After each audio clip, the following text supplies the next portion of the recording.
Hi friends, ಎಲ್ರಿಗೂ ನಮಸ್ಕಾರ. ರೋಜಾಸ್ cook and date YouTube ಚಾನಲ್ಗೆ ನಿಮಗೆಲ್ರಿಗೂ ಸ್ವಾಗತ.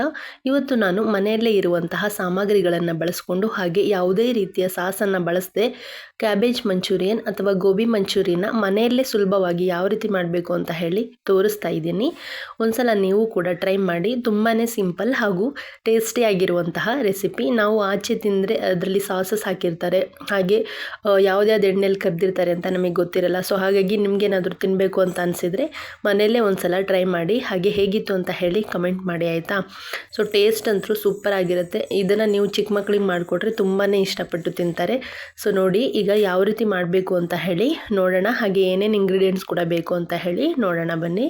ಸೊ ಮೊದಲಿಗೆ ನಾನು ಒಂದು ಮಿಕ್ಸಿಂಗ್ ಬೌಲ್ನ ತೊಗೊಂಡಿದ್ದೀನಿ. ಅದಕ್ಕೆ 1 ಕಪ್ ಆಗುವಷ್ಟು ಎಲೆಕೋಸು ಅಥವಾ ಕ್ಯಾಬೇಜನ್ನು ನಾನು ತೊಗೊಂಡಿದ್ದೀನಿ.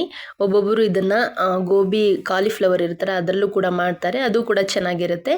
ಸೊ ನೋಡಿ ನಾನು ಅದನ್ನು ಚಿಕ್ಕದಾಗಿ ಚಾಪರಲ್ಲಿ ಚಾಪ್ ಮಾಡ್ಕೊಂಡಿದ್ದೀನಿ. ಸೊ ನಾನು ತೋರಿಸ್ತಾ ಇದ್ದೀನಲ್ಲ ಆ ಚಾಪರನ್ನು ಯೂಸ್ ಮಾಡಿದ್ದೀನಿ. ನೀವು ಬೇಕಿದ್ರೆ ಅದನ್ನು ಸಣ್ಣದಾಗಿ ಕಟ್ ಕೂಡ ಮಾಡ್ಕೋಬೋದು. ಸೊ ಅದಾದ ನಂತರ ನಾನು ಸ್ವಲ್ಪ ಶುಂಠಿ ಹಾಗೂ ಬೆಳ್ಳುಳ್ಳಿನ ಕ್ರಷ್ ಮಾಡಿಕೊಂಡು ಸೇರಿಸ್ಕೊತಾ ಇದ್ದೀನಿ. ಹಾಗೆ ಸ್ವಲ್ಪ ಅಚ್ಚಕಾರದ ಪುಡಿ ಹಾಗೆ ರುಚಿಗೆ ತಕ್ಕಷ್ಟು ಉಪ್ಪನ್ನು ಸೇರಿಸ್ಕೊಂಡು 1 ಕಪ್ಪಲ್ಲಿ 3/4 ಕಪ್ ಆಗುವಷ್ಟು ನಾನು ಕಾರ್ನ್ಫ್ಲೋರ್ನ ಸೇರಿಸ್ಕೊಂಡು ಹಾಗೆ 1 ಕಪ್ ಅಷ್ಟು ಮೈದಾ ಹಿಟ್ಟನ್ನು ಸೇರಿಸ್ಕೊಂಡು ಚೆನ್ನಾಗಿ ನಾವು ಮಿಕ್ಸ್ ಮಾಡ್ಕೋಬೇಕು. ಸೊ ನೋಡಿ ಮಿಕ್ಸ್ ಮಾಡ್ಕೋಬೇಕಾದ್ರೆ ನಾವು ಒಂದು ಸ್ವಲ್ಪವೂ ಕೂಡ ನೀರನ್ನು ಸೇರಿಸ್ಕೋಬಾರ್ದು. ನಾವು ಮುಂಚೆನೇ ಕ್ಯಾಬೇಜನ್ನು ತೊಳೆದಿರ್ತೀವಿ, ಹಾಗಾಗಿ ನಾವು ನೀರನ್ನು ಸೇರಿಸ್ಕೋಬಾರ್ದು. ಹಾಗೆ ಎಲೆಕೋಸಲ್ಲಿ ನೀರಿನ ಅಂಶ ಇರೋದ್ರಿಂದ ಅದೇ ಹಿಟ್ಟಿಗೆ ಸರಿಯಾಗುತ್ತೆ. ಸೊ ಹಾಗಾಗಿ ನೀವು ನೀರನ್ನು ಯೂಸ್ ಮಾಡ್ಕೋಬೇಡಿ. ಸೊ ನೋಡಿ ನಾನು ಈಗ ಚೆನ್ನಾಗಿ ಅದನ್ನು ಮಿಕ್ಸ್ ಮಾಡಿಕೊಂಡು ಚಿಕ್ಕ ಉಂಡೆಗಳನ್ನು ಕಟ್ಕೋಬೇಕು. ಸೊ ನೋಡಿ ಈಗ ನಾನು ಎಲ್ಲ ಉಂಡೆಗಳನ್ನು ಈ ಥರ ಕಟ್ಕೊಂಡಿದ್ದೀನಿ. ಸೊ ಕಟ್ಟಾದ ನಂತರ ಇಲ್ಲಿ ಪಕ್ಕದಲ್ಲಿ ನಾನು ಎಣ್ಣೆನ ಕಾಯಕ್ಕಿಟ್ಟಿದ್ದೆ. ಈಗ ಎಣ್ಣೆ ಕೂಡ ಚೆನ್ನಾಗಿ ಬಿಸಿಯಾಗಿದೆ. ಈ ಟೈಮಲ್ಲಿ ನಾವು ಚಿಕ್ಕದಾಗಿ ಉಂಡೆ ಮಾಡ್ಕೊಂಡಿದ್ದಿಲ್ಲ ಅದನ್ನೆಲ್ಲ ಈಗ ಸೇರಿಸ್ಕೊಂಡು ಫ್ರೈ ಮಾಡ್ಕೋಬೇಕು. ಸೊ ನೋಡಿ ಎಣ್ಣೆ ಚೆನ್ನಾಗಿ ಕಾದಿರಬೇಕು. ಹಾಗೆ ಇದನ್ನು ನಾನು ಒಂದು 5 ನಿಮಿಷ ಹೈ ಫ್ಲೇಮಲ್ಲೇ ಬೇಯಿಸ್ಕೋಬೇಕು. ಸೊ ನೋಡಿ ಎಲ್ಲದನ್ನು ನಾನು ಸೇರಿಸ್ಕೊತಾ ಇದ್ದೀನಿ. ಎಲ್ಲವನ್ನು ಸೇರಿಸ್ಕೊಂಡ ನಂತರ ನಾವು ಅದನ್ನು ನೀಟಾಗಿ ಫ್ರೈ ಮಾಡ್ಕೋತಾ ಬರಬೇಕು. ಕೊನೆಯದಾಗಿ ನಮಗೆ ತುಂಬಾ ಕ್ರಿಸ್ಪಿಯಾಗಿ ಬರಬೇಕು. ಆ ಥರ ನಾವು ನೀಟಾಗಿ ಫ್ರೈ ಮಾಡ್ಕೋಬೇಕು. ಒಂದು 2ರಿಂದ 3 ನಿಮಿಷ ಅದನ್ನು ಹೈ ಫ್ಲೇಮಲ್ಲಿ ಬೇಯಿಸೋದ್ರಿಂದ ಬೇಗ ಅದು ಎಣ್ಣೆ ಥರ ಅನಿಸೋದಿಲ್ಲ. ಸೊ ಹಾಗಾಗಿ ಇಲ್ಲ ನೀವು ಮುಂಚೆನೇ ಆಯಿಲ್ ಕಾದಿದೆ ಅಥವಾ ಕಡಿಮೆ ಉರಿಯಲ್ಲಿ ಬೇಯಿಸ್ಕೊಂಡ್ಬಿಟ್ರೆ ತುಂಬ ಆಯಿಲಿ ಬರುತ್ತೆ, ಹಾಗೆ ಕ್ರಿಸ್ಪಿನೆಸ್ ಬರಲ್ಲ. ಸೊ ನೋಡಿ ಫಸ್ಟಿಗೆ ನಾನು ಆ ಥರ ಮಾಡಿಕೊಂಡು ಈಗೆಲ್ಲದನ್ನು ನೀಟಾಗಿ ಫ್ರೈ ಮಾಡಿಕೊಂಡು ನೋಡಿ ಎಷ್ಟು ಚೆನ್ನಾಗಿ ಬೆಂದಿದೆ ಅಂತ ಹೇಳಿ. ತುಂಬಾ ಕ್ರಿಸ್ಪಿ ಆಗಿರುತ್ತೆ. ನೀವು ಬೇಕಿದ್ರೆ ಇದನ್ನು ಹಾಗೆ ಕೂಡ ಪಕೋಡ ಥರ ತಿನ್ಕೋಬೋದು. ಸೊ ನೋಡಿ ಈಗ ನಾನು ಅದನ್ನು ಫ್ರೈ ಮಾಡಿಕೊಂಡು ಒಂದು ಕಡೆ ಎತ್ತಿಟ್ಕೋತಾ ಇದ್ದೀನಿ.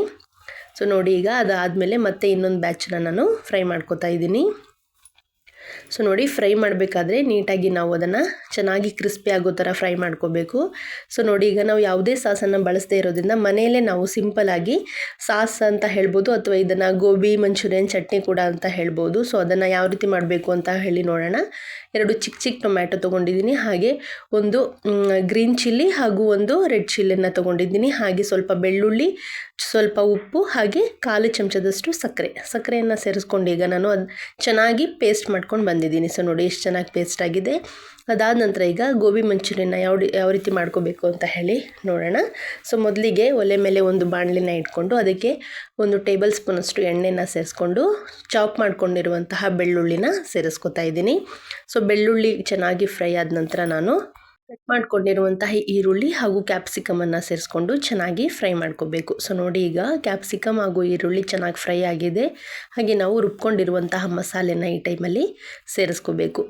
ಮಸಾಲೆ ಎಣ್ಣೆಯಲ್ಲಿ ಚೆನ್ನಾಗಿ ಫ್ರೈ ಆಗಬೇಕು. ಅದು ಹಸಿ ವಾಸನೆ ಎಲ್ಲ ಹೋಗೋ ತನಕ ನಾವು ಒಂದು 2 ನಿಮಿಷ ಅದನ್ನು ಚೆನ್ನಾಗಿ ಫ್ರೈ ಮಾಡ್ಕೋಬೇಕು. ಸೊ ನೋಡಿ ಈಗ ನಾನು ಫ್ರೈ ಆಗಿದ ನಂತರ ನಾವು ಮಿಕ್ಸಿ ಜಾರಲ್ಲಿ ಸ್ವಲ್ಪ ನೀರನ್ನು ಸೇರಿಸ್ಕೊಂಡು ಮತ್ತೆ ನಾವು ಅದೇ ಮಸಾಲೆಗೆ ಸೇರಿಸ್ಕೊಂಡು ಚೆನ್ನಾಗಿ ಅದು ಕೊತ ಅಂತ ಕುದಿಬೇಕು. ಅಲ್ಲಿ ತನಕ ನಾವು ಚೆನ್ನಾಗಿ ಮಿಕ್ಸ್ ಮಾಡ್ಕೋಬೇಕು.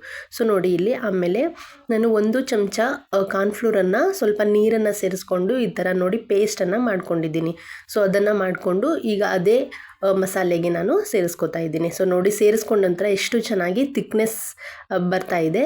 ಸೊ ನೋಡಿ ಥಿಕ್ನೆಸ್ ಆಗಿ ಕಾರ್ನ್ಫ್ಲೋರು ಅದು ನೀಟಾಗಿ ಮಿಕ್ಸ್ ಆಗಬೇಕು. ಅಲ್ಲಿ ತನಕ ನಾವು ಚೆನ್ನಾಗಿ ಅದನ್ನು ಫ್ರೈ ಮಾಡ್ಕೋಬೇಕು. ಹಸಿ ವಾಸನೆ ಕೂಡ ಹೋಗಬೇಕು.